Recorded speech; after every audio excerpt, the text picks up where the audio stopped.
Hello and welcome to this podcast from the BBC World Service. Please let us know what you think and tell other people about us on social media. Podcasts from the BBC World Service are supported by advertising.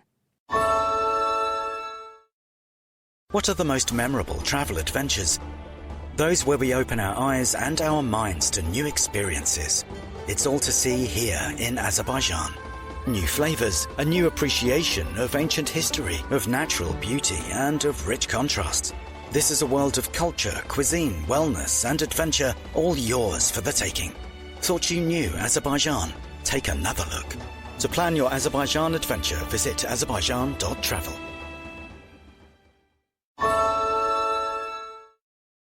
Hello and welcome to Health Check from the BBC. I'm Claudia Hammond and this is the show where we scrutinise the latest research in health. And to help me this week, I have Monica Lackenpool, who is Professor of Integrated Community Child Health at University College London. Welcome back. How are you? I'm very good, thank you. And thank you for having me back on the show. Oh, nice to have you. Now, there are two new drugs and they're very effective drugs for COVID. And so we're going to work out who's most likely to get hold of them. And then there's been some new research in the news this week about what time you should go to bed at night, hasn't there, Monica? Yes, this is quite an interesting study. The headline says you must go to bed between 10 and 11 at night.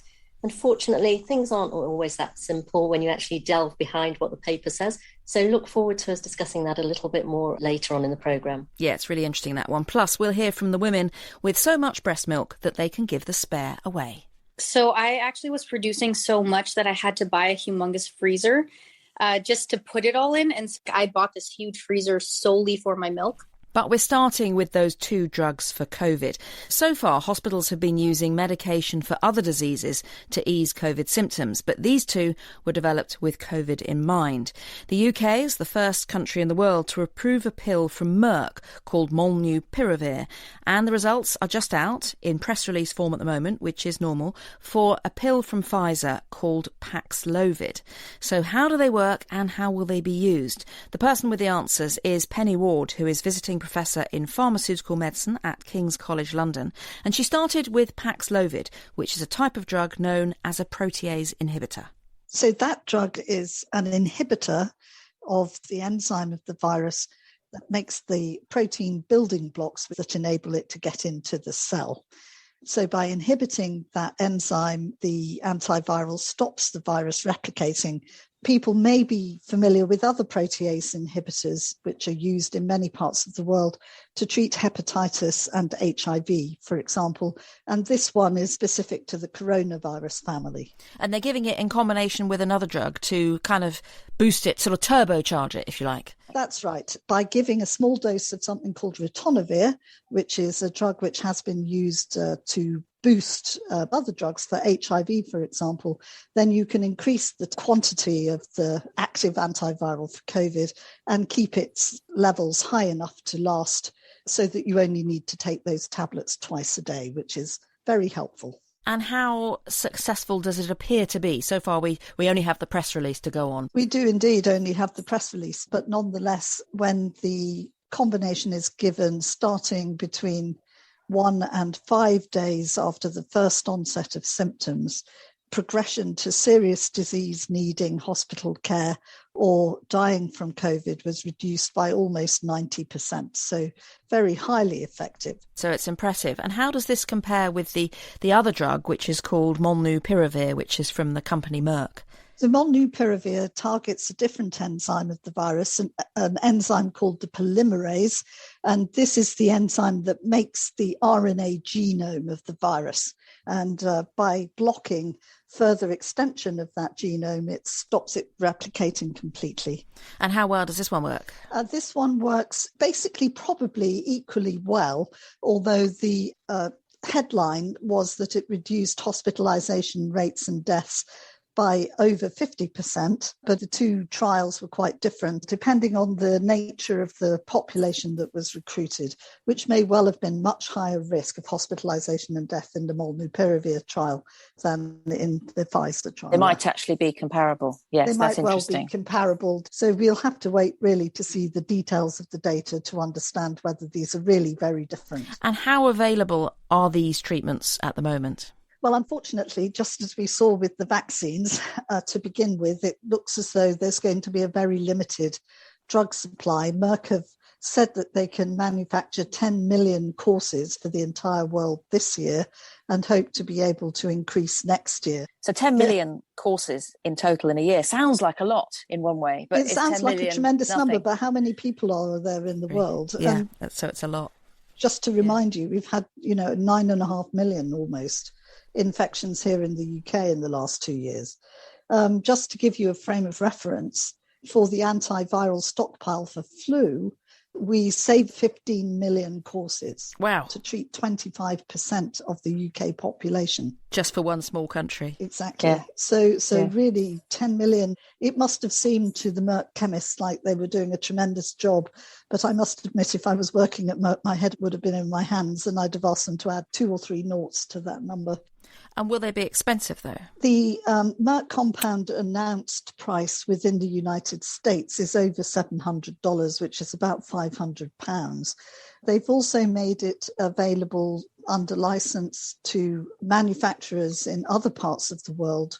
Pfizer haven't really announced how much supply will be available this year. But again, of course, if a manufacturer, for example, in India, Brazil or Argentina, where there are very large manufacturers of pharmaceutical chemicals, can make the product less expensively, then I'm sure that the price will be lower in many other countries. Now, what's really key, I think, with both of these drugs is when people need to be given them. It needs to happen quite early, doesn't it, in their infection? It does indeed. COVID is a bit of a complicated illness. So when you start having symptoms, that's when the virus is driving the illness. But 7 to 10 days after you start to develop those symptoms, the pattern of disease shifts to become one more of an inflammatory response. So really, if you're using an antiviral medicine, then you need to give that as fast as possible after people first recognize that they're ill. So the challenge for this virus, as it is for all respiratory virus treatments, is to recognize that you're not well, get a test and get the drug as fast as possible, and certainly within the first 5 days of becoming unwell. Yeah, that could be quite a challenge, isn't it? Because if it needs to be given that early, you've got to somehow work out which of the people who are going to become severely ill when so many people only have mild illness.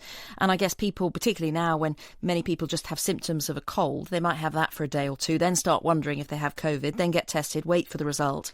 Yes, all of that, it does represent quite a challenge, particularly in parts of the world where getting drugs out to people in far-flung places away from the town can be quite hard. We do know what the risk factors are for probability of severe disease and death, however, and that, of course, includes advancing age and concomitant illnesses like diabetes, heart disease, severe lung disease, etc. So people that are at highest risk can be identified. There are 2 ways to use an antiviral. One is to treat people who are becoming unwell, which is obvious and sort of logical.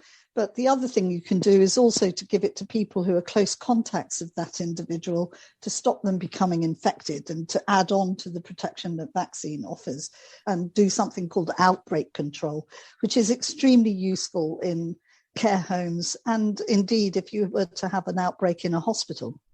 So it sounds as though this is a really positive development, that there are now these 2 drugs specifically developed for treating COVID and treating it early. It is indeed. This really starts to fill in the second arm of the management strategy for this infectious disease. Up until now, we've been lucky to have the vaccine so early, but with this second arm, we ought to be able to get right on top of this outbreak and really stop it becoming a really significant problem for the future. Professor Penny Ward. So, Monica, it sounds as though these drugs are very promising, but they're not an alternative to getting vaccinated, are they? No, of course. I mean, the issue is that vaccination prevents you getting COVID, and that's key. You don't want to get COVID in the first place.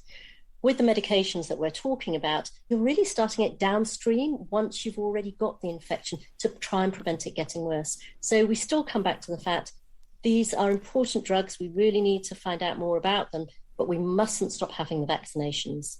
Now, unlike vaccines, which are recommended for pregnant women, one of these drugs can't be taken if you're pregnant, can it? That is true. So the one that has been approved by the UK, and I can never say this name, but molnupiravir, This is the one that at the moment they have said you cannot use it in pregnant women. The reason for this is the way it works. So this drug works by interacting with the DNA. And when you do that, you are always mindful about what effects it might have on the baby, the unborn baby.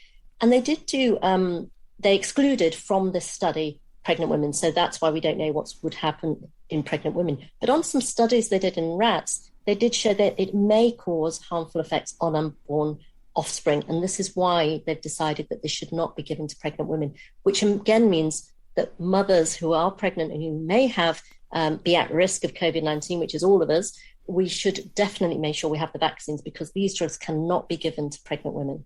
Now, while we're on the topic of COVID, last week on Health Check, we were talking about the hunt for the rare people who are genetically resistant to the coronavirus.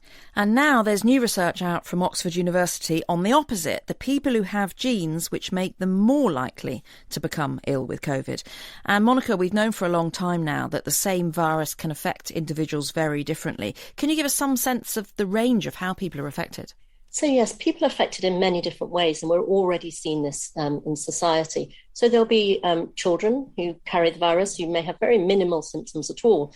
And then there'll be other people who may have a flu, a bit of a heavy head, just not feeling very well. And otherwise, they might just think they do have a common cold or flu. And then as you move down the spectrum, you get the more seriously affected individuals who have lung problems, breathing problems. They end up in hospital. Often they may end up in intensive care units. And then, sadly, some of those will also die as well. So you can see that there's the very mildly affected individuals, sometimes asymptomatic individuals who don't even know that they've got the virus at all, to the ones who unfortunately will pass away as well. This new paper is published in the journal Nature Genetics. What has the Oxford team found when it comes to who's more likely to become ill?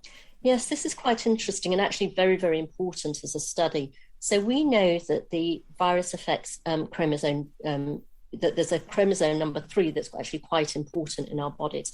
And what they found in this is there's something that they call a risky gene. So this is the gene LZTFL1, which is the gene. And it's found more in South Asian communities than it is in the white population. And when you have this risky gene, what this means is that your cells in your lungs cannot protect you as well from the virus itself. So the virus attacks the lungs in a much harsher way, can I say it that way, than it would in somebody without this gene. This then means that obviously if you can't protect yourself, you're going to have more lung problems, you're going to have breathing difficulties. And as we've seen already, this is why many people end up on the ventilator and on breathing machines. So does this mean that for those groups, if you've got this gene, that the vaccine is redundant or more important than ever? No, this vaccine is actually more important than ever. It means that if you have this risky gene, that you actually could have more problems if you got COVID. So even more important than ever to go and get that vaccine. Yes, so the vaccine will still do its thing. The gene won't stop it from doing that. No, it's been clearly shown that actually, if you have this risky gene that I'm talking about, it doesn't, however, seem to affect your immune system. And that in a way is good news, that it doesn't affect your immune system, because it means the vaccinations work. And that's, again, another reason why everybody should be vaccinated. But if you're from a Black and minority ethnic community, there's been a real push to really encourage you to have more vaccines.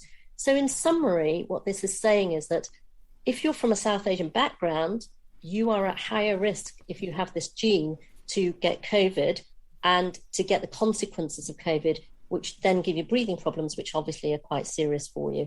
This means that we do have to, again, be very mindful of the vulnerability of different communities to this virus. And of course, not everyone within a community will have this gene. So I don't know, with this, could you one day test everyone perhaps to work out who's most at risk? And then maybe if they get COVID, you could treat them earlier with, say, the drugs we were talking about before. Well, it's like any sort of gene therapy, isn't it? And once we have the science behind it, you can find the gene, and then you could potentially find the people and you could treat it and know what's happening. That's actually quite a long way off, and it costs a lot of money. And there's all sorts of ethical issues around that as well, of testing people's genes and doing all of that.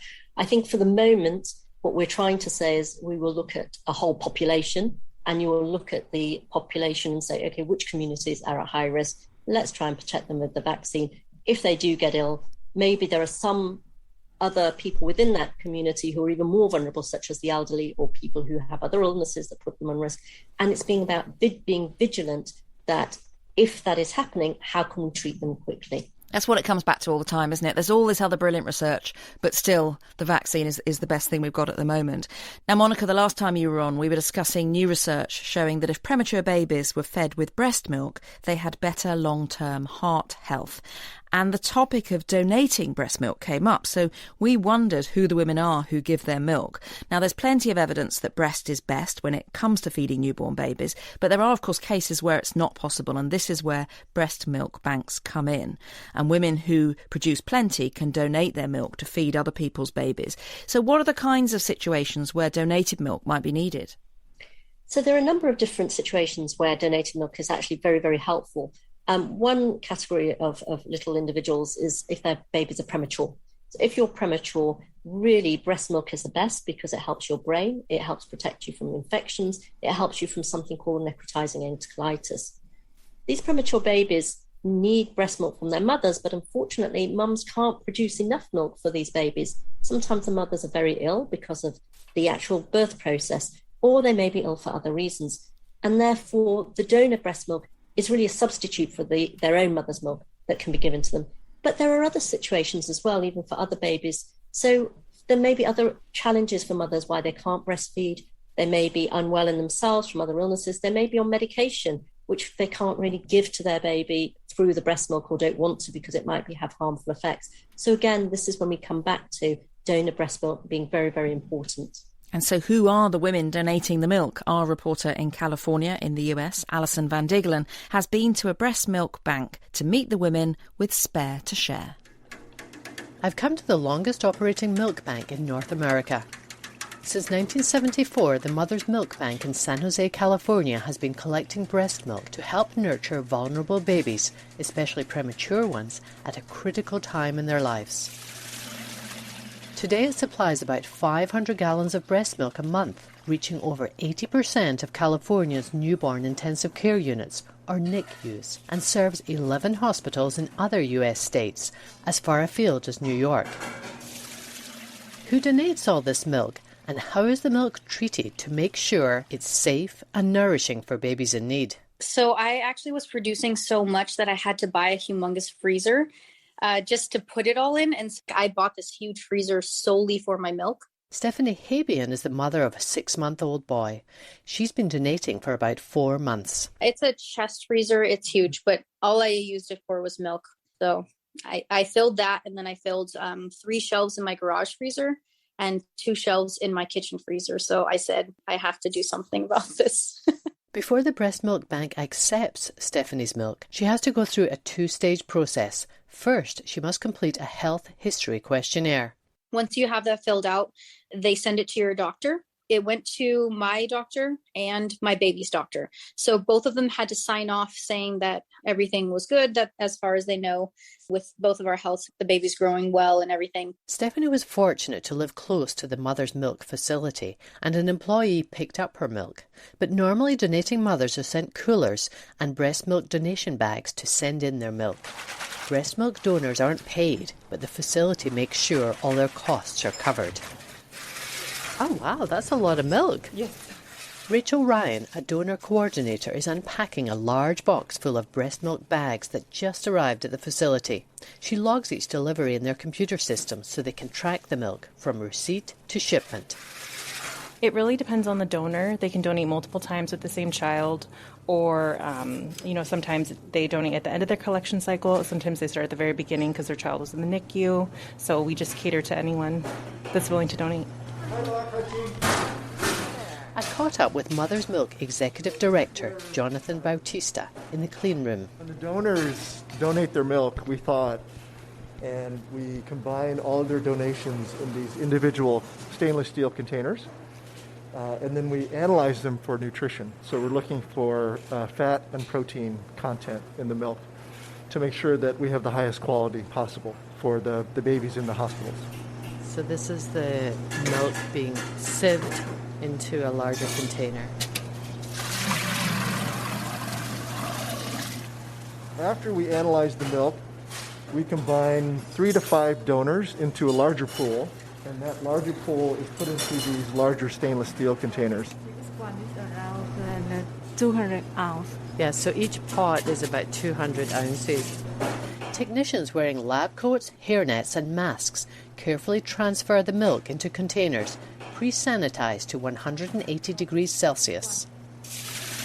Pouring 4 pots into a larger container. And is this a container that gets pasteurized? And then from that, the milk is poured into glass bottles, as you can see here. So we have 3 different size bottles that we ship to the hospitals and outpatients. 4 ounce, 2 ounce, and 1 ounce bottles. And we dispense all the milk from those larger containers into the individual bottles. We put a cap on them, and then they get transferred into the pasteurization room. The bottles are then pasteurized using the Holder pasteurization method. They're immersed in a warming tank and heated to 62.5 degrees Celsius for 30 minutes. Pasteurization essentially is a process to kill off any bacteria or viruses contained in the milk. And the way to do that is to bring it up to a temperature that's safe for the milk, and it retains as much bionutrients as possible, still eliminating all the bacteria and the viruses in that milk. After that, the bottles are put into an ice bath for about 20 minutes to cool them rapidly to 4 degrees Celsius. Then trays of bottles are put into a large walk-in freezer until they're ready for shipping to hospitals and outpatient facilities. The lab also tests samples for bacteria to make sure the pasteurization process has worked effectively. Pasteurized human milk has a shelf life of 12 months from the date of the earliest milk expression. So how long does new mum Stephanie Habian plan to donate? She hopes to breastfeed her baby for at least another 6 months.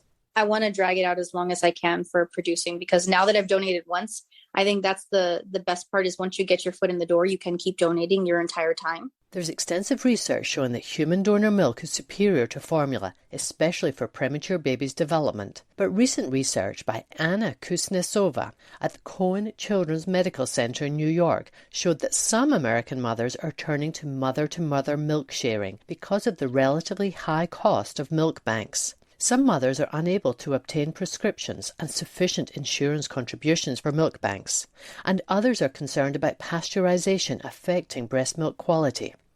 The research underlines that such informal sharing of untreated breast milk is discouraged by the American Academy of Pediatrics because it's potentially unsafe. The San Jose facility, a not-for-profit, charges about $3.75 an ounce to cover their costs. So would Stephanie prefer to have been paid? For me, I didn't need anything. You know, I know there's places you can sell your milk to. There's all these different options, right? For me, I want someone to be able to use it. So for me now, I'm like, now that I've given so much already, it's like I want to keep going so that I can give more later. So I think it's kind of keeps you wanting to pump. Alison Van Diggelen reporting from California there. This is Health Check from the BBC World Service. I'm Claudia Hammond, and my guest, Professor Monica Lackenpool, is still with me. Now, some research was mentioned there showing that some mothers in the US are sharing milk mother to mother rather than via breast banks, and it was mentioned that could be risky. Why is that? It's actually risky to use informal mother-to-mother milk because of a number of different reasons. One being that there's a higher risk of infection. So you don't know who's giving you the milk. You don't know, and even if you do, if it's a relative, you really don't know what infections they may be carrying that could then be carried to your baby. In addition to that, there can be drug transmission as well. So there may be medication that a mother is taking. She may think it's perfectly fine, but actually when you give it to the baby, it may have a negative impact on that baby. So when you do it informally through friends or other people you know or in any other way, yes, it may be cheaper, but it actually might put your baby at risk. Whereas through the formal methods, through the milk banks that we talk about, donor milk banks, they have actually looked at the milk, they've assessed the milk to make sure it's safe, they've pasteurized the milk, which still means it does have the nutritional value that you need for your baby's milk. So it's fine to have that pasteurization process going on. It's still good for your baby. And you know it's safe. And before we go, you might have heard in the news or read in the papers that if you want to avoid having a heart attack, the best time to go to bed is between 10 and 11 in the evening. But it's not quite that straightforward. Monica, maybe you can shed some light on this. It's not quite as the headline suggests, is it? What is this study? What did they do? Yeah, so headlines are always great, aren't they? Because they always say 10 to 11, you must go to bed. Life's not quite that simple. So this study was important because it is looking at how does our sleep cycle fit in with our heart health, the health of our heart. And it did ask people to wear monitors on their wrists and then look at the association between that and cardiovascular risk and health of the heart, if I say it in that way, in a number of people. And they looked at women and men and found that women particularly, their sleep time was actually quite important for them. However, as with everything is much more complex than we initially think. And the paper does say there is a possibility that this sleep time between 10 and 11 is important. But we all have jobs, we all have other things that we have to do. There are other factors that may affect our sleep quality. And however much we can try and do a study like this, we need many more studies to actually think, is there a particular time which we should be going to bed? Yes, because this is an association, isn't it? They're looking at what people actually did. And I mean, it's a huge number of people. It's 88,000 people. But it's not that they've said to half the people, you must go to bed at 10, and to the other half, you must go to bed later. This is just what people were choosing to do. Yes, they've used a mathematical modelling process. And that's where they've come up with, this sort of time between 10 and 11 may be the best time to try and go to sleep. We all have different sleep cycles, and there will be some interesting studies, I think, where we'll be looking at this in much more depth in the future. But for the moment, sleep quality is important, getting enough sleep is important, looking after yourself is important. This gives a really good indication that we should be going to bed and having good quality sleep, but doesn't give all of the answers. It's interesting that the effects were stronger in women, I thought, and also that going to bed too early wasn't good either. So it's not that everyone should go to bed at 9. No, and I don't think we all could we, in our own lives? There's too many things for us to do. Too many interesting things to do in the evening, definitely. That's absolutely right. Yes. Well, thank you very much, Monica Lackenpool from University College London. That is it from Health Check until the next episode. And thanks to the producer, Erica Wright, and our studio engineer today, Giles Aspen. And while the emphasis has been on dealing with the pandemic around the world, some people with other illnesses have missed out. And we'll be discussing that in the next episode of The Evidence on the BBC World Service. So if you have any questions on this, or have missed out maybe on vaccines or on healthcare due to COVID, do get in touch. We're at the.evidence@bbc.co.uk, or I'm on Twitter and Instagram at Claudia Hammond. Bye for now.